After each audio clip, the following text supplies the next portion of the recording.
আসসালামু আলাইকুম এভরিওয়ান, আমি নাসিব খান।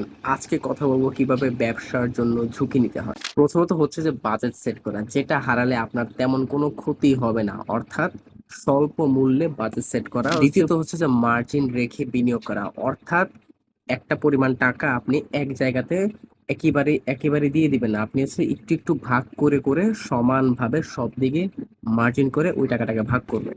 তৃতীয়ত হচ্ছে ব্যবসার পরিকল্পনা। একটি ভালো ব্যবসার পরিকল্পনা আপনাকে ঝুঁকি থেকে বাঁচাবে, অর্থাৎ যতটুকু ঝুঁকি নিতে হয় একজন সাধারণ বিজনেসম্যানকে তার থেকেও কম ঝুঁকিপূর্ণ হবে যদি আপনি একটি ভালো ব্যবসা নির্বাচন করতে পারেন। চতুর্থ হচ্ছে বাজার গবেষণা। আপনি কেমন পণ্য বা কেমন সেবা আপনি আপনার গ্রাহককে দিতে পারবেন এবং এর চাহিদা কেমন, আপনি যে এলাকায় থাকেন বা আপনি যেখানে ব্যবসা করবেন ওইখানে এর চাহিদা কেমন, ওইটাকে গবেষণা করতে হবে।